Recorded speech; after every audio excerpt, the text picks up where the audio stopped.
নিবলৈ অনুৰোধ জনালোঁ। আৰু মঞ্চত উপস্থিত আমাৰ চালাকাটি NTPC এমপ্লয়ী ইউনিয়নৰ এখন অনুৰোধ জনালোঁ। দেইমাৰী আমাৰ এমপ্লয়ী ইউনিয়নৰে অজয় বড়ো ডাঙৰীয়া সাধাৰণ সম্পাদক, লগতে আমাৰ ড্ৰাইভাৰ ইউনিয়নৰ কণ্ট্ৰাকচুৱেল ইউনিয়নৰ চক্ৰলাল বসুমতাৰী ডাঙৰীয়া। তো আজিৰ সভাখন সকলো অহা মাহৰ মে' মাহৰ 20 তাৰিখত কি কাৰ্য বা কি কাম কৰিলে আমাৰ কেনেকৈ সেই লেবাৰ কোডৰ পৰা আমি নিজকে সকলো শ্ৰমিক আমি কেনেকৈ নিজে নিজে বাচিব পাৰিম, বা এই দুৰ্নীতি বা সেই আমাৰ যোনটো আমাৰ ওপৰত নোহোৱা নবুজা যোনবিলাক আমাৰ ওপৰত আইন কানুন জাপি দিব, ইয়াৰ সকলো কথাখিনি আমাৰ মাজত আমাক বুজাবলৈ বা আমাৰ মাজত ভাঙাই দিবলৈ মই আমাৰ ৰাজ্যিক সভাপতি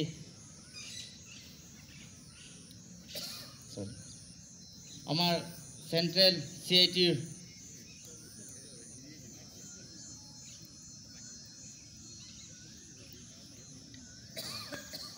আৰু তেখেতৰ এটা বেলেগ পৰিচয় আছে, যাৰ কাৰণে আমি CIT হিচাপে অসমৰ নাগৰিক হিচাপে আমাৰ এটা গৌৰৱ কৰাৰ ফল আছে। কমৰেড দেৱৰাই হৈছে world federation of trade union, অৰ্থাৎ আমাৰ CIT যেনে আপোনালোকে যেনে CITৰ এফিলিয়েটেড অন্তৰ্ভুক্ত, ঠিক সেইদৰে CITৰ দৰে আৰু বিভিন্ন সংগঠন, তাৰ মানে বিশ্ব শ্ৰমিক সংস্থা যেনে তাৰ এটা অন্যতম তেখেতে ডেপুটিজন। যি কি নহওক, এতিয়া আজি যে মিটিংটো, এই মিটিংটোৰ কমৰেড দেৱৰায়ৰ পৰামৰ্শ মতে আমি মিটিংখন ইয়াতে আয়োজন কৰিছোঁ। স্বাভাৱিকভাৱেই কমৰেড দেৱৰাই এই সম্পৰ্কে 20 মে' যিটো আমাৰ সৰ্বভাৰতীয় সাধাৰণ ধৰ্মঘট, শ্ৰমিক কৰ্মচাৰীয়ে এই ধৰ্মঘটটো আহ্বান দিছে।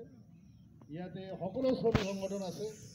একমাত্ৰ কেন্দ্ৰত এই শাসনাধীশ যিসকলে শাসন কৰি আছে, বিজেপি নেতৃত্বাধীন যে চৰকাৰ আৰু বিজেপিৰ নীতিৰ দ্বাৰা পৰিচালিত যে কেন্দ্ৰীয় ট্ৰেড ইউনিয়ন BMA যাক কয় ভাৰতীয় মজদুৰ সংঘ, এই ইউনিয়নটোক বাদ দি ভাৰতবৰ্ষৰ সকলো শ্ৰমিক কৰ্মচাৰী সংগঠন, বিভিন্ন কৰ্মচাৰী ফেডাৰেশ্যন, ইণ্ডাষ্ট্ৰিয়েল শিল্প শ্ৰমিক সংগঠনবিলাক ইয়াতে যুক্ত হৈ আছে।